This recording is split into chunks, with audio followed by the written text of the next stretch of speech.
Alors, bonjour à tous. Merci de vous joindre à nous aujourd'hui pour le webinaire sur les femmes et l'économie post-pandémique, perspective sur la she-cession. Je suis vraiment contente qu'on se retrouve aujourd'hui. On a un webinaire vraiment très intéressant à vous présenter. Je suis Lise Pichette, présidente de la section de Montréal de l'Association des économistes québécois. Donc, aujourd'hui, on a aussi le plaisir d'avoir un partenaire de diffusion pour cette activité, donc le Canadian Association of Business Economics. Donc, ils ont circulé l'invitation à leurs membres et je vous invite d'ailleurs à aller voir le calendrier des événements. Donc, on était très contents de pouvoir établir cette relation avec l'association. Comme vous allez voir dans leurs événements, on a vraiment des intérêts en commun. Donc, je vous invite à y jeter un coup d'œil. Aujourd'hui, donc, on aura une présentation de Armine Yalnizyan, qui est fellow de la Atkinson Foundation on the Future of Workers. Et puis, elle fera donc sa présentation. Ensuite, il y aura un échange animé par Marie Connolly, qui est professeure au département de sciences économiques de l'UQAM. Donc, il y aura des échanges. La présentation et les échanges se passeront en anglais, mais évidemment, comme toujours, on aime échanger avec les participants aussi. Donc, vous êtes invités à soumettre vos questions en utilisant l'espace de clavardage. Vous pouvez écrire vos questions dans la langue de votre choix et on les relaiera en anglais à notre invité.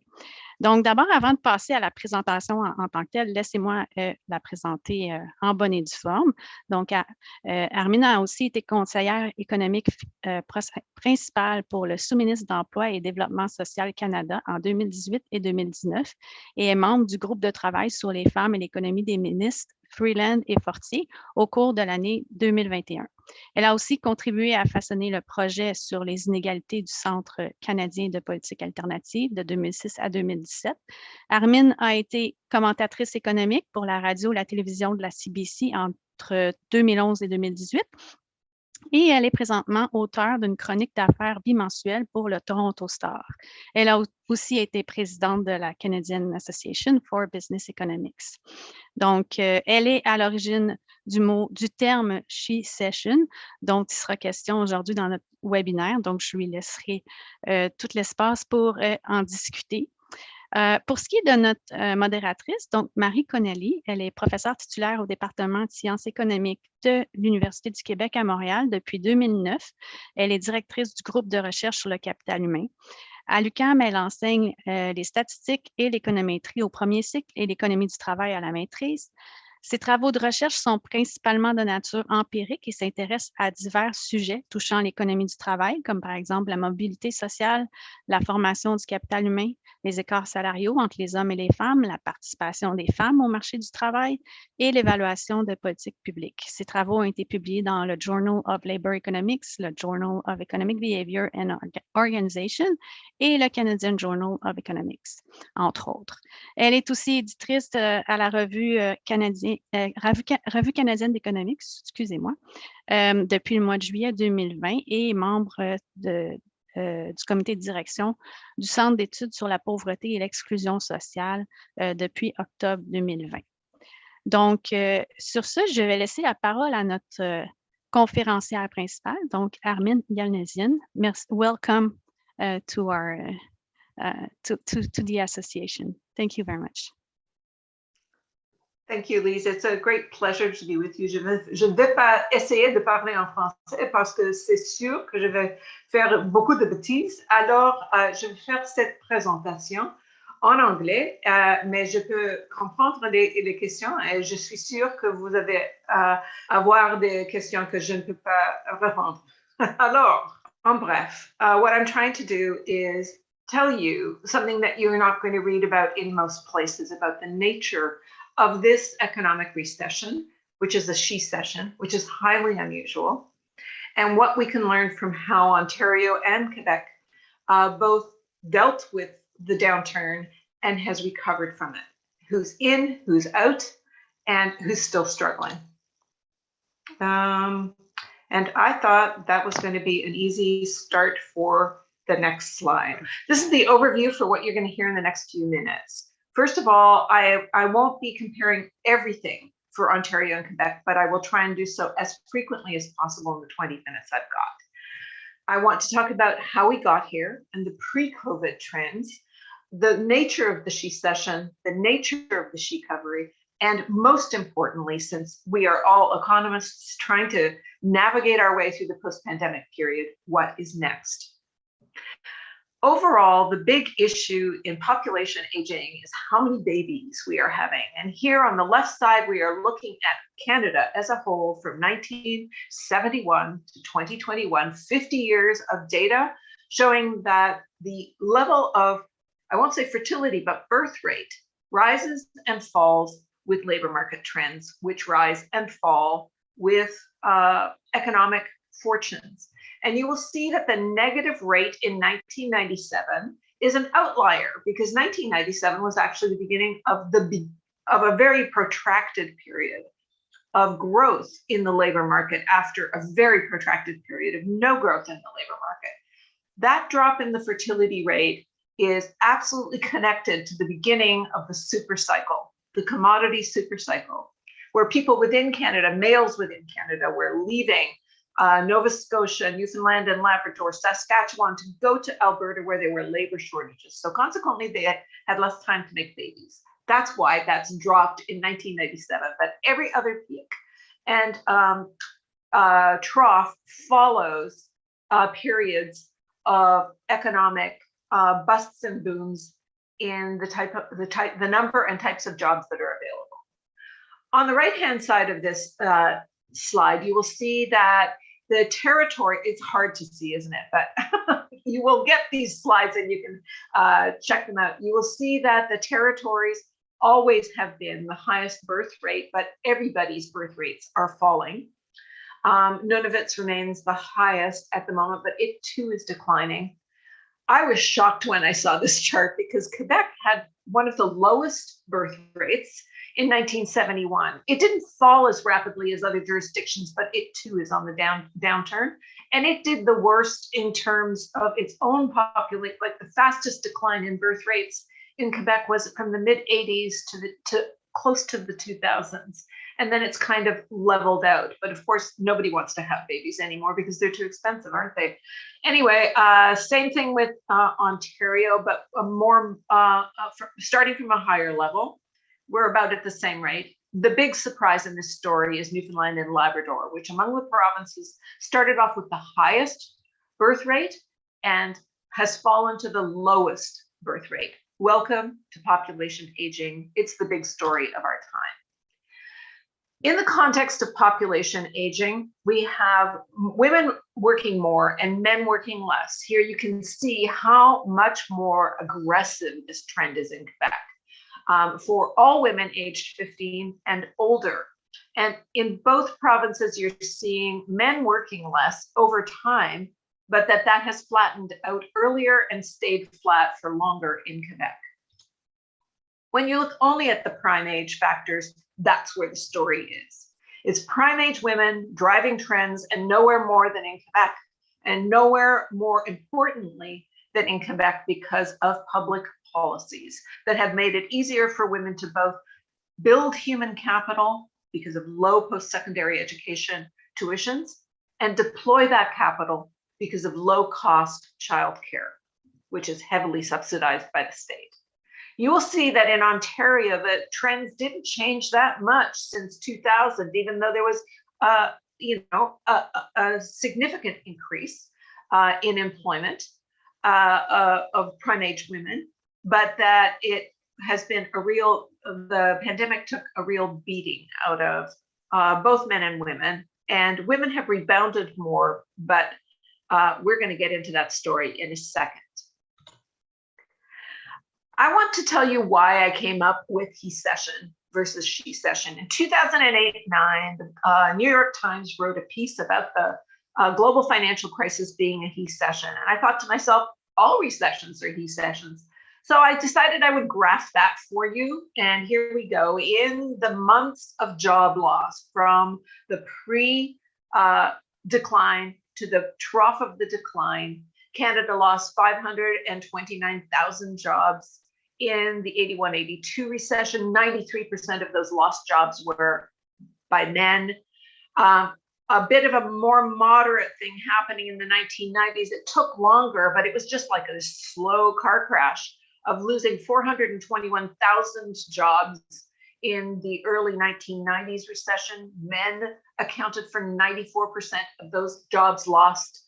And in the global financial crisis, in the wake of that, it's a very short recession. It was less profound than the other two.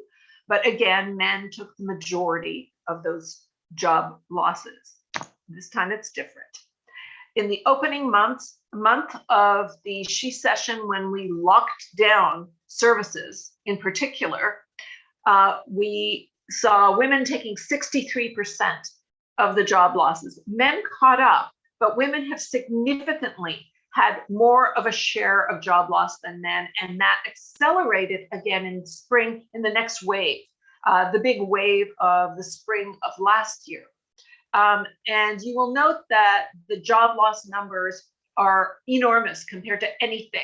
About 3 million people instead of just over 500,000 people, being the worst recession since the Great Depression to date.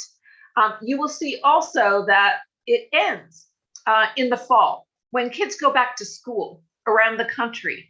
And this is the story I want to talk about. Now, when I say the job headcount is fully recovered, we're going to also talk about, are we talking about full-time jobs or part-time jobs, because the quality of work is shifting dramatically.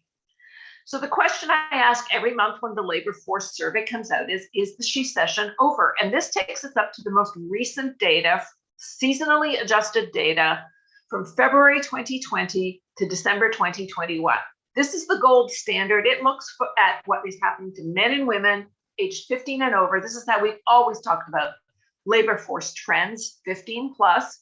And we usually use seasonally adjusted data, but it beats me what seasonally adjusted means in a pandemic. Anyway, I'm using the data that most economists use, seasonally adjusted 15 plus. And this is what we see from just before the pandemic hit to the latest available data. The change is that women are now on average working more hours. That's because they've lost so many part-time jobs and those part-time jobs aren't back. Men, for the first time in December, were working more hours. Until last month, it was actually a negative sign.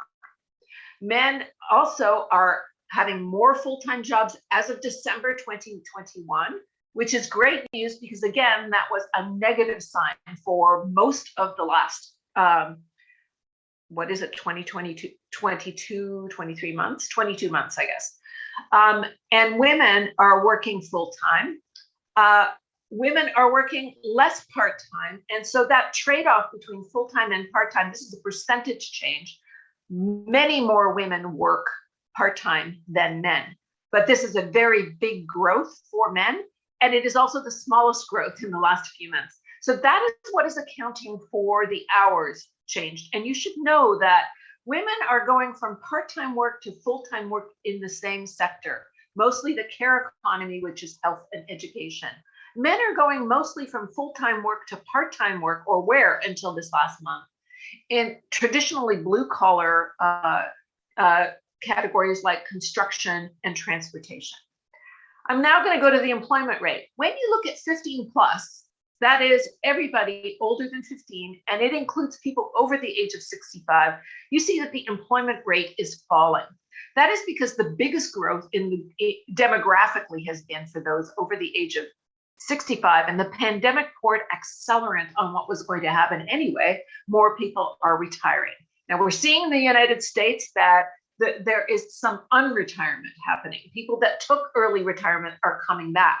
But at the moment, this is what it looks like in Canada for the 15 plus crowd.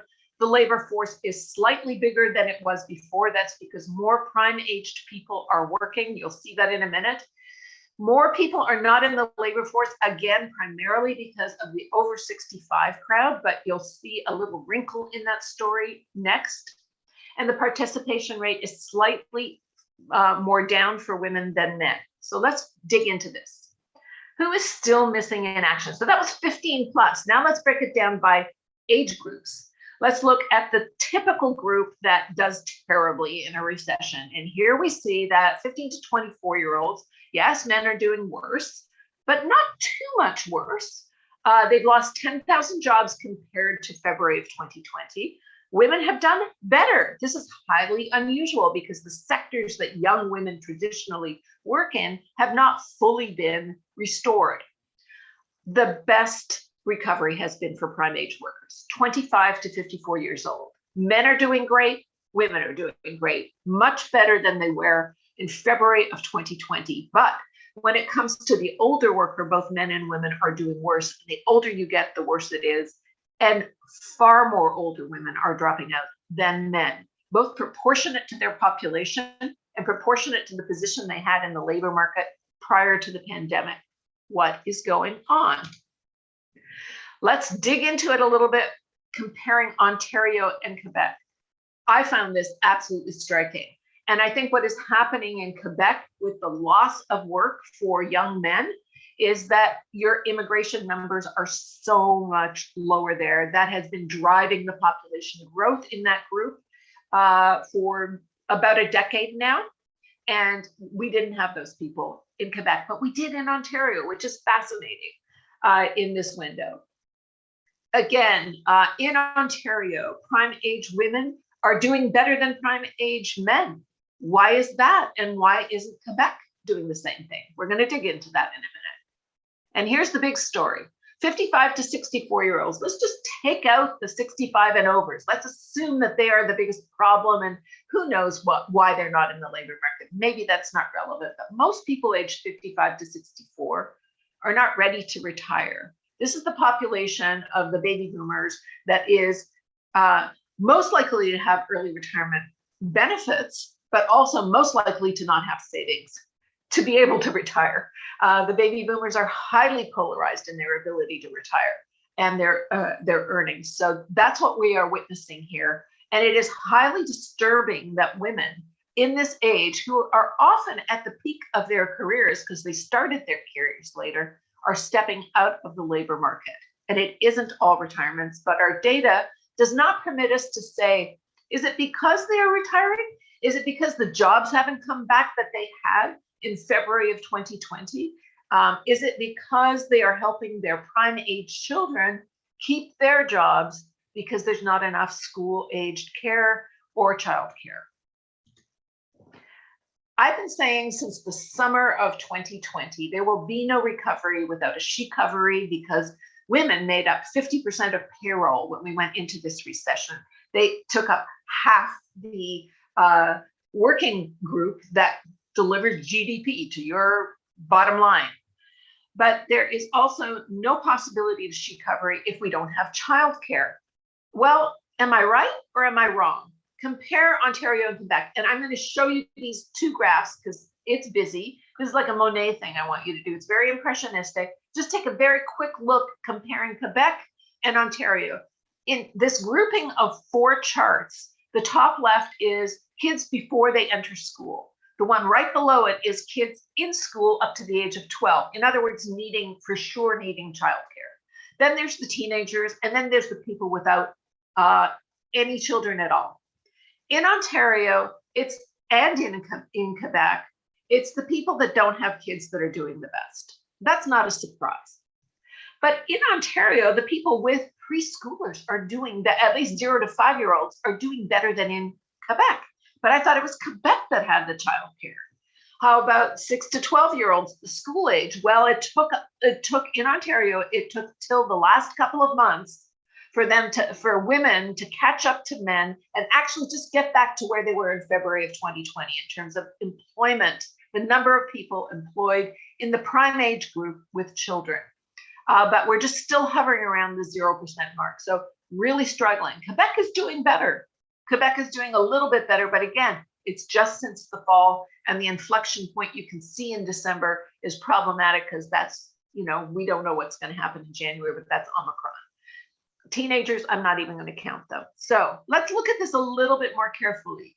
Ontario is what we're looking at. Top left corner, we're looking at families that have got preschoolers or at least 0 to 5. You know what's happening in those last few months, which is September to December? The schools reopened.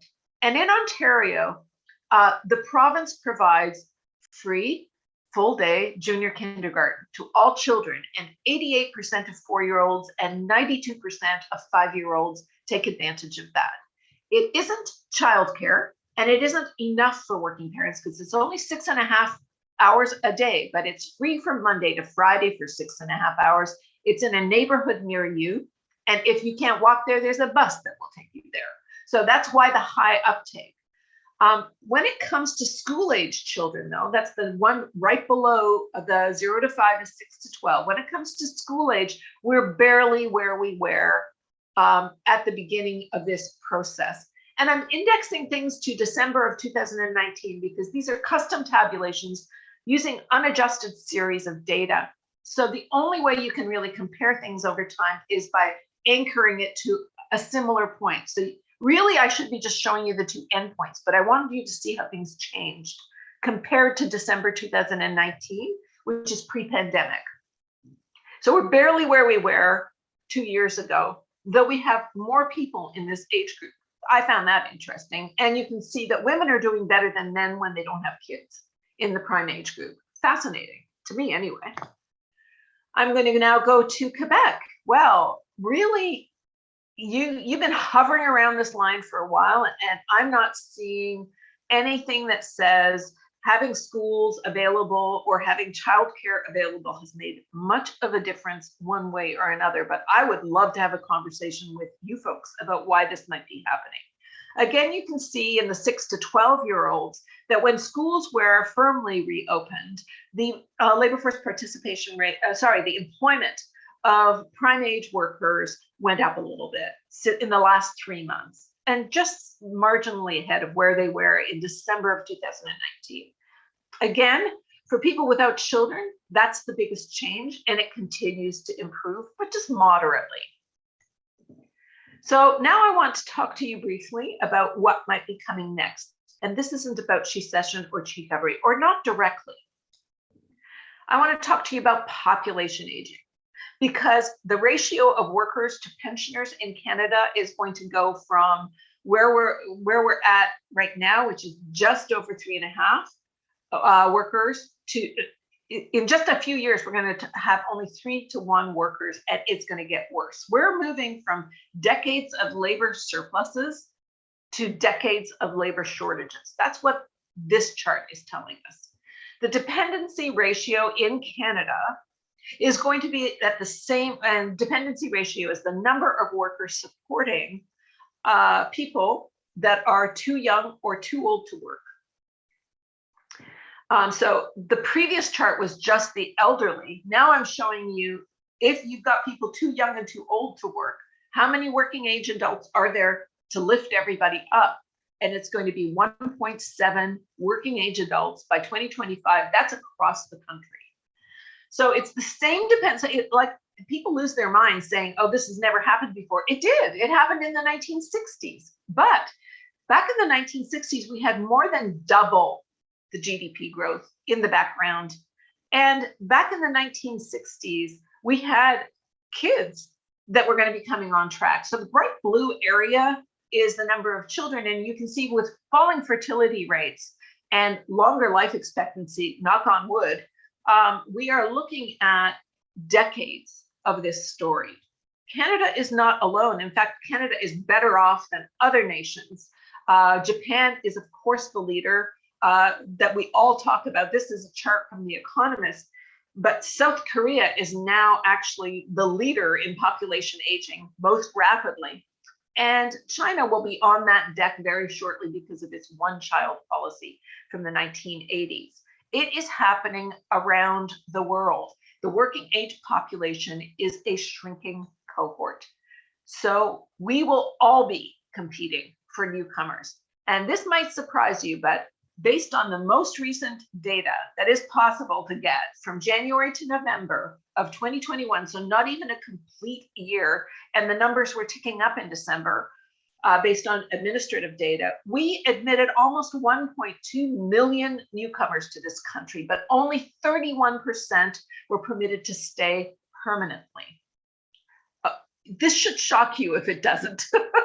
It really, we've got basically for every single person we permit to build their lives here, we bring in twice as many people who can come here to study and work, and a very small number of asylum claimants, which we're going to need more of because there's more migration around the world because of political disruption as well as climate disruption. But the point is, this is very deliberate. This is a public policy that we have developed with our eyes wide shut. Are you sure this is what you want to build the future on? Let me show you how we got here. These are just economic immigrants. And the newcomers that are here that are coming in to work, they are getting work permits. These are not asylum claimants. These are not international students who are an important share of who is now working. But here you'll see that in the year 2000, only 33% were temporary of the people that we brought in to do the work that we said we needed in any given year. In 2006, half of them were. By the time Mr. Harper left, it was 68%. And by the time, oh, geez, that is badly labeled. But anyway, we're over 3/4 of them for 2020 thus far. For 2020. So it's not like there's plenty of blame to go around, but really, is this the future you envision? Because in Quebec, and I'm going to get to this in a minute, in Quebec, that is specifically what the government has asked the federal government to do, is open up the taps on temporary foreign workers.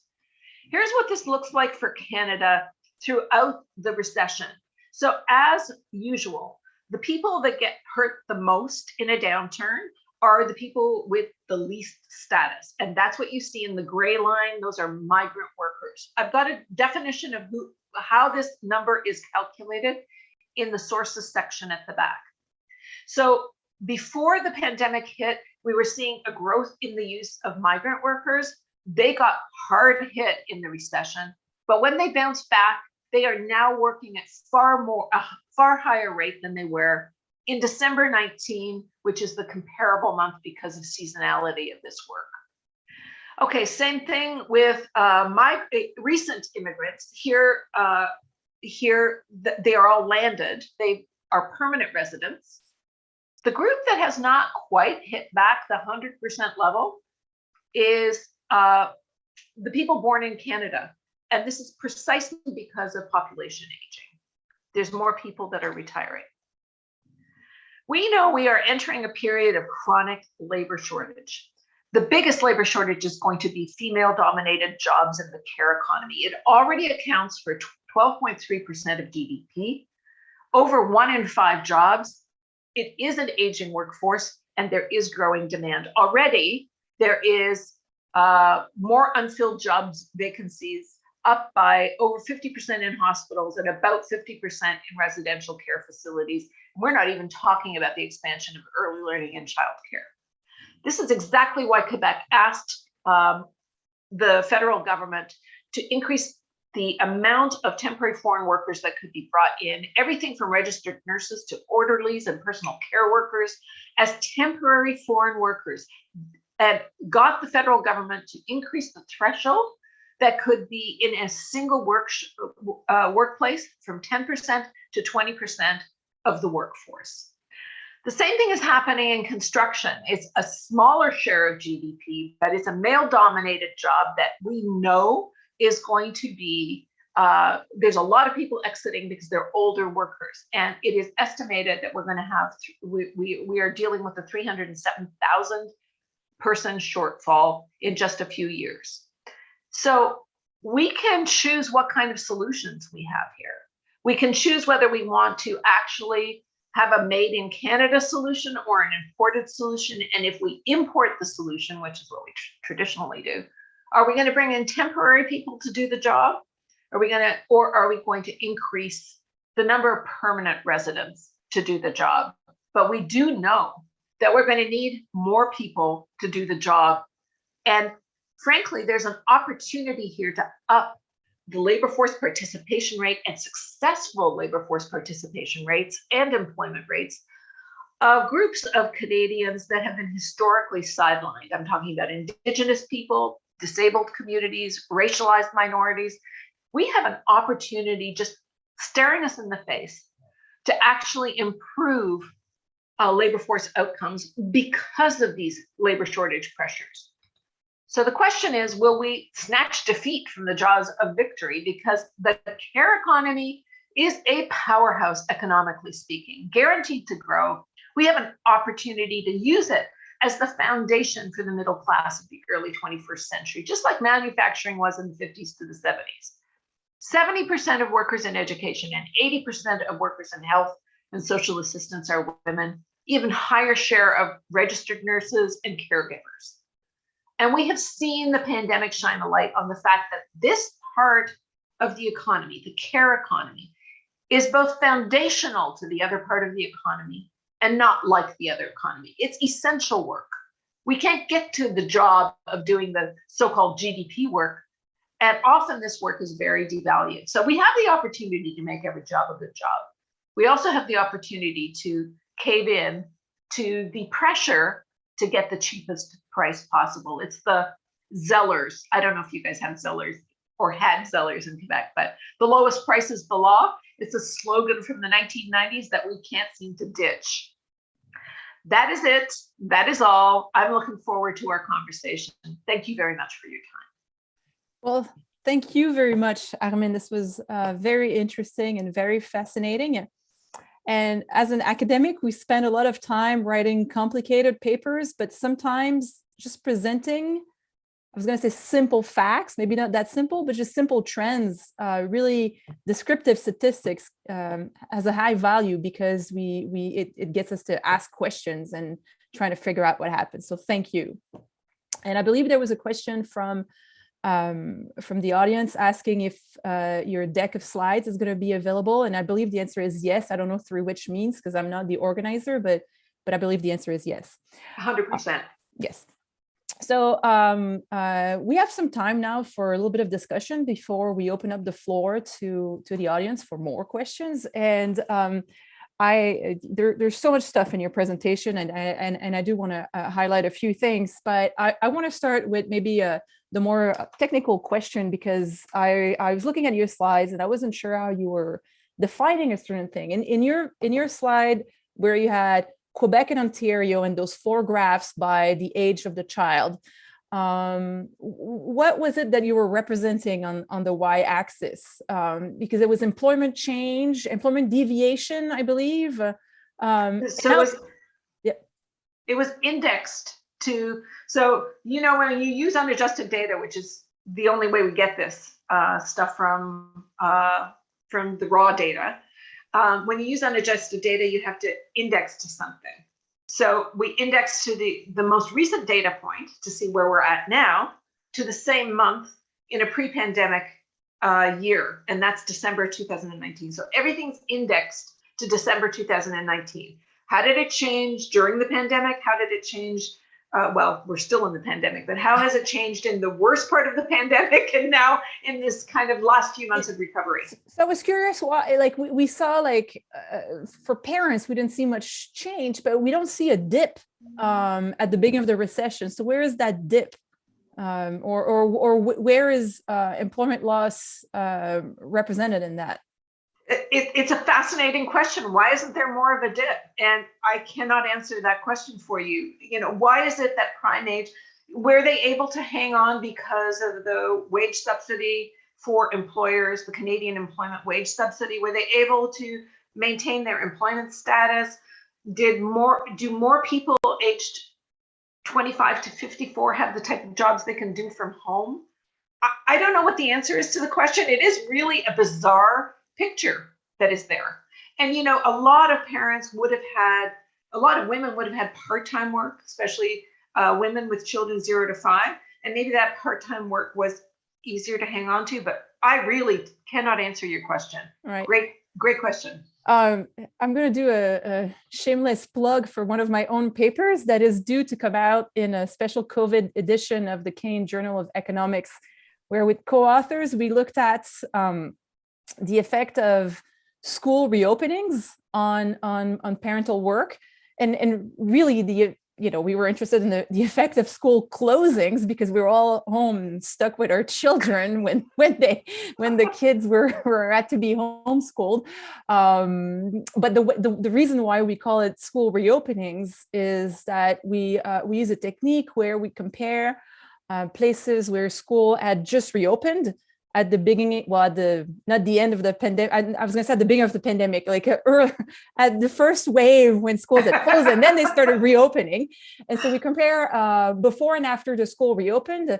And then we also compare places where school reopened earlier than others. So in Quebec, for example, we had schools that reopened outside of the greater Montreal area before Montreal had to wait until the fall to fully reopen.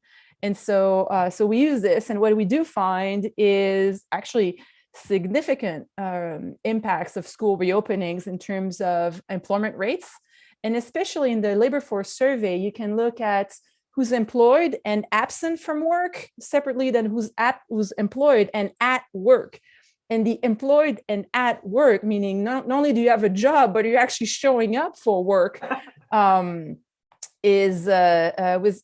The biggest impact was for single moms, and you could see that 18 percentage point difference by virtue of schools reopening for single moms. So the fact that schools are open made a big difference on the ability for women and parents in general, but especially single moms to actually get their job done.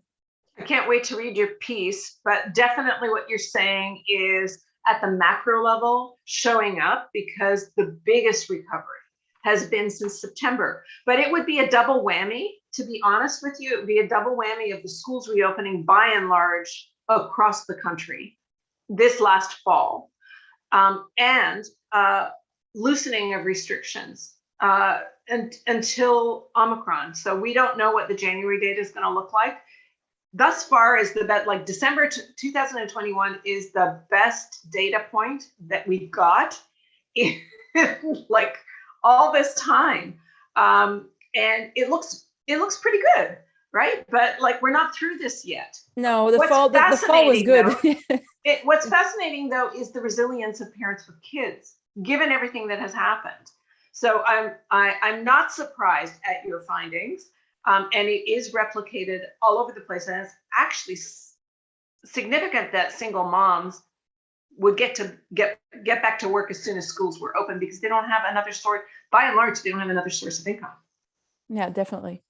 So now I want to move the discussion a little bit elsewhere, and you start with the she-covery and the very specific question of the COVID-induced recession, to move into a more general trend that was there before COVID, which is population aging. And the segue into the question on immigration. And so it is a big question everywhere in Canada, but I know in Quebec, it is something that's coming up, especially we're going to have provincial elections at some point soon. And we have perhaps more than other provinces been talking a lot about labor market shortages. And the fact that the economy maybe could be running at a fuller tilt, but we don't have enough workers, right? We don't have enough bodies to come and do the work. And an easy sort of solution is to say, well, let's have more people come from elsewhere, because inducing people to have more children is going to be hard. And then again, they're not going to be workers for another 18 years or 20 years. But you raise a very interesting question of should they be temporary? Should they be permanent? What does that mean? And I'm curious to pick your brain into this temporary versus permanent dilemma and what it means for our society. Thank you for that question, because I think it's really the unspoken issue in our labor shortages. Like we are dealing with it in real time with temporary foreign workers. That's why I wanted to show you the chart of how when you take a look at just the temporary people that are employed, the temporary residents who are employed, compared to permanent residents who came here and were landed, and people born in Canada, like we're really turning to them in real time, much more heavily. And we have not had a public policy discussion about this. I think I said in my comments, this is an eyes wide shut, crazy story.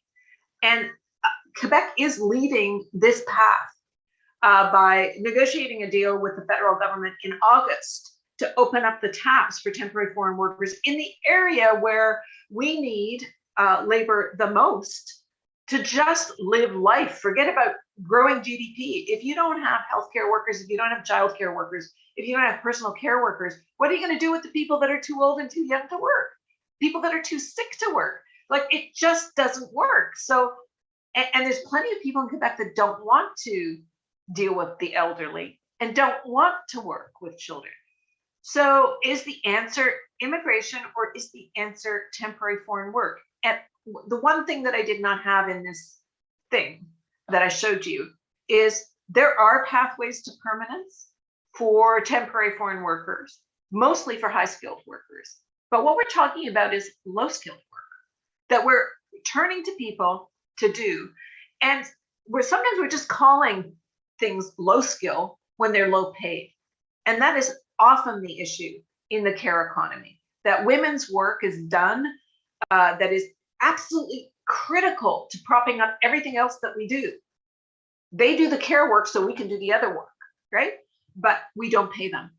And we want it to be as cheap as possible. And the way you do that is by temporary foreign workers who do not, by and large, exercise, who cannot, by and large, exercise their labor rights.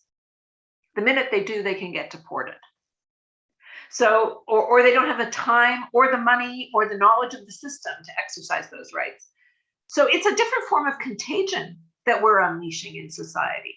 Because if you're saying, oh, we're now going to go from 10% to 20% of your workforce can be like this, and now double the previous share, if anybody's actually counting or enforcing this, double the share cannot enforce their labor rights. What do you think is going to happen to the people who are born in Canada and landed immigrants, who are working right next to these people, who feel that they need more wages to survive in a high inflation environment and in a high labor shortage environment? They're also going to be unable to exercise any kind of bargaining power. So it is actually a huge issue going forward for everybody, not just for temporary foreign workers. We have the opportunity to make Canada a people magnet because the jobs are great and it's a great place to live. But if we are determined to keep prices low in response to a labor shortage, then we are going to actually wreck the quality of life for a lot of people. Yeah, prices and wages. Well, that's what I mean. Like, yeah, wages are the price of labor. Yeah, but it has repercussions in the price of goods that we pay, the goods or services that we pay. 100%. I believe we might have to switch to the comments from the audience section. Is that correct? Yes, we have a question from the audience. So do you know what is the net inflow of temporary immigrant worker in Canada? Yeah, well, I was showing you that up until November of 20, I wonder if I can go back to that thing, but something like, well, do I even remember? Hold on 1 second. I will tell you in a second.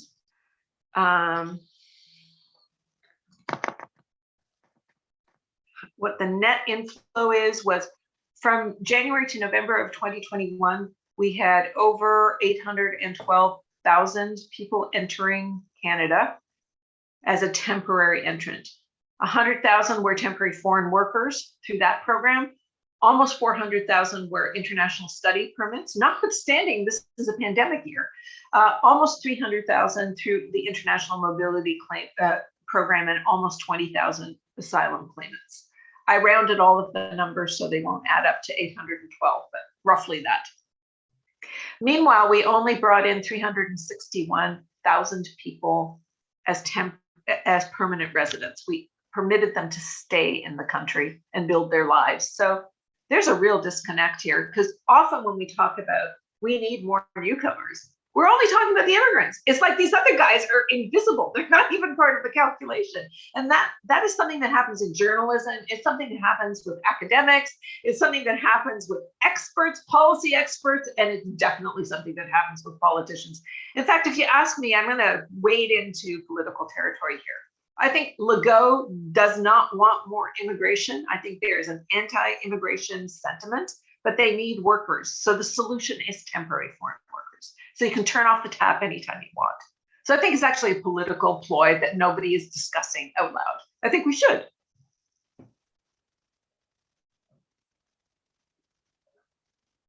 So I just want to invite people to ask their questions. So we don't have any other questions. So if you want to pursue the conversation, yeah, sure.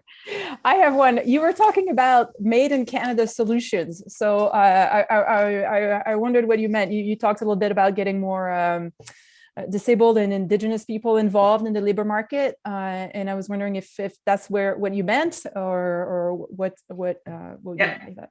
So we have a nascent community benefits agreement profile that has worked in other jurisdictions too, that every time we spend money in infrastructure, every time we spend public money, we make sure that some share of that public money goes to training and offering job opportunities to systemically sidelined populations, whether that's racialized groups, young people, Indigenous populations, disabled populations. Every community defines it slightly differently. But it's a way of getting people access to opportunities that they typically get skipped over. And it doesn't mean the whole project that is publicly funded has to go to that, but like 10%, 12%, 15%, 20%, I don't know. You pick your number, but you create a pipeline with the community in which you are doing the work to bring in people that are underrepresented in the workforce. And you can do that with public funding. You can't do that in the market, but you can do that with public funding. You can say, this is our public money, and we want to bring more people the benefits of public money. And so that is one possibility. Another possibility is simply setting standards like the early learning and childcare agreements that are penned across the country, everywhere except for Ontario. Not every agreement has got a wage grid, but some do. Acknowledging that attracting and retaining the trained staff to provide early education is going to require some kind of pay boost if they are not already in the school system. So that's another made in Canada solution is, if you've got a labor shortage, a solution to it is paying people more to be able to attract them and keep them once they're there. So we have lots of different types of training, remuneration, recruiting, and incorporating techniques. It's not one thing, it's a suite of things, but it's different than saying our solution is going to be bring somebody from offshore. And in the case of healthcare, it takes 4 to 5 years to train a registered nurse and 10 years to train a doctor. Both of these profiles are quite old. The nurses are getting younger, but something like 40% of nurses are over the age of 55, and we're seeing it everywhere, right? They're burned out, they're leaving, and they're leaving their younger cohorts dealing with 12-hour, 16-hour shifts. It's impossible if we don't come up with a strategy. And it is the strategy that we are going to go recruit registered nurses from, I don't know, Bosnia, the places, from, Rwanda, from South Africa, from the places that we typically recruit them, where they take up more of the public dollar to train themselves, and where they also are dealing with health crises because they're not vaccinated. And we're going to solve our problems we vaccinated, and now we're going to solve our other healthcare problems by taking staff away from them because we don't train enough. Like, that's nuts. We need a long-term health human resource strategy. I said it takes 4 to 5 years to train a registered nurse. It takes 10 years to train a doctor. And the doctors that are coming on stream are more women than men, historically, for family medicine, and they prefer shorter hours than the previous docs that are leaving. So we actually need to train more people, but we're not. We have no health human resource strategy. We've been talking about this for 20 years. Trust me, I've been talking about this for 20 years. I've been hearing the nurses talk about it, and we still don't have a strategy. That's nuts. It's actually incompetence. Yeah, that's quite the topic for these days, because as we are hopefully cresting the 5th wave of COVID here, we're all wondering, what are we doing wrong that we have so few beds, and that this situation, which is going to be endemic probably soon, is going to keep hobbling our health system. So yeah, in Ontario, we're now at record deaths. We're at record deaths. Yeah. So yeah, we're in the 4th wave or 5th wave or whatever wave we're in, and everybody's sick of it, and some people are dying of it, and in numbers we have not seen since the beginning of the pandemic. And the people that you mentioned beds, and we have very low beds per 100,000 population throughout Canada, but especially in Ontario, which was a deliberate public policy move in the mid-1990s to close hospitals and to rationalize access to service. So that wasn't like, an accident, we fell off the turnip truck and we didn't have enough beds. It was like, that was a public policy decision. We don't have a public policy decision to add beds. We do have public policy decisions to add long-term care facilities. And in Ontario, all that money is going to private sector developers, including the developers who had the highest death rates of residents in the 1st and 2nd wave of the crisis. Yeah, public policy is out of control. We do have a question, Lise tells me. Yes, we have a question. So we're coming back to the immigrant topic. So how can we explain the fact that employment rebounded faster and stronger for recent immigrants, so those that arrived less than 5 years ago, compared to the other groups?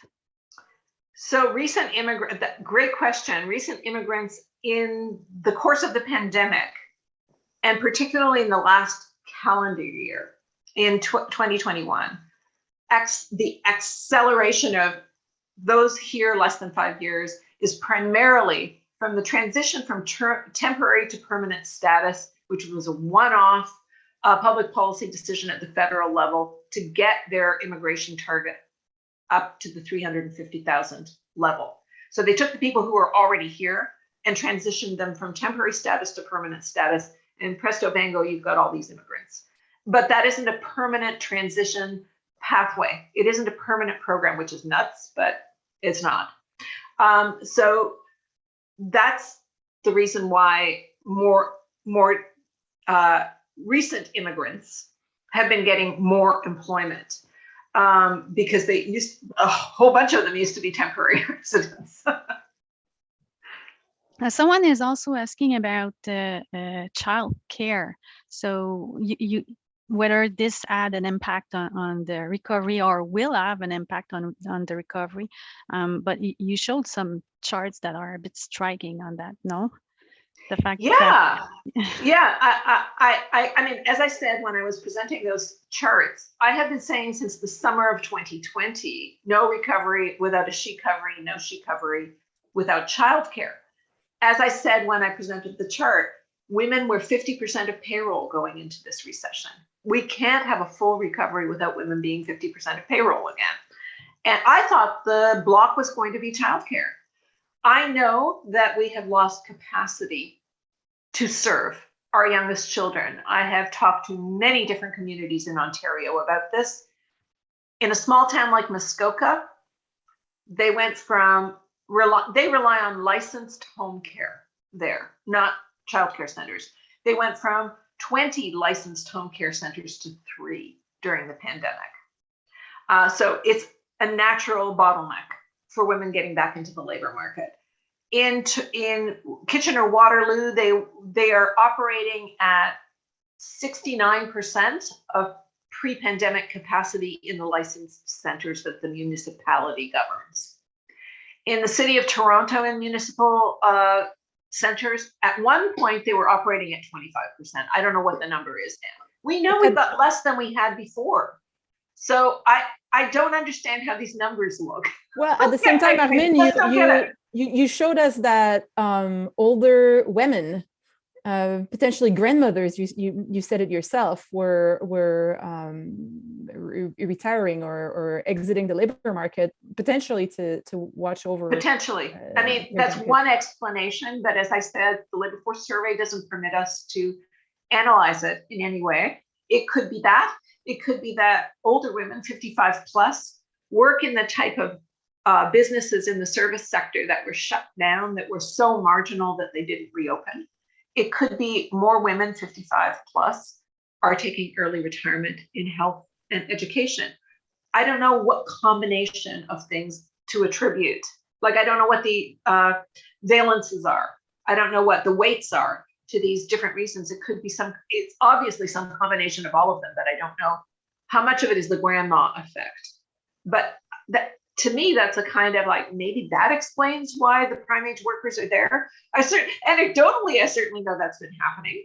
And it might be explaining why in the United States, we're seeing early signs of the unretirement wave, where people were pulled out, they weren't looking for work, they were older workers, they were taking early retirement or just not working anymore because they were over the age of 65 or even over the age of 55 if they had some pension benefit. And now that things are kind of straightening out, they're coming back.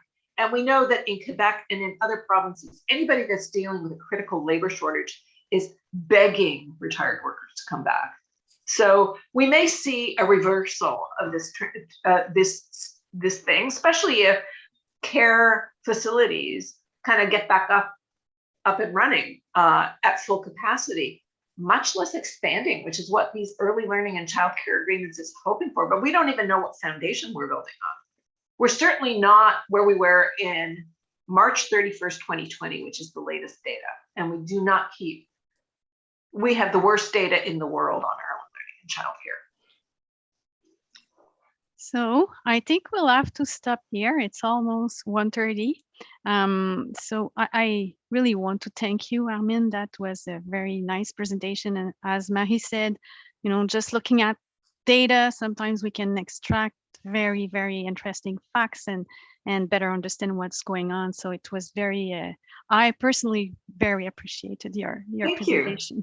Oh, that means a lot to me. Thank you. And thanks a lot. Merci à Marie aussi d'avoir animé la discussion. Vraiment, c'était très intéressant. Et merci à tous qui avaient participé. Donc, j'espère que vous avez aussi apprécié. J'ai mentionné, donc, la présentation va être disponible dans quelques jours sur notre site web de l'Association des économistes québécois avec donc un retour sur l'événement. Tous les gens qui se sont inscrits vont aussi avoir accès à l'enregistrement du vidéo. Donc, ça sera envoyé à toutes les personnes qui étaient inscrites. Je pense que le sujet d'aujourd'hui mettait vraiment bien la table pour ce qui s'en vient, notre événement fort de cette année, que je veux que vous gardiez l'œil ouvert parce qu'on travaille présentement sur le programme pour le congrès qui va se tenir les 12 et 13 mai prochains. Donc à Montréal, et ça portera sur l'économie, le choc pandémique, donc retour à la normale ou une nouvelle normalité.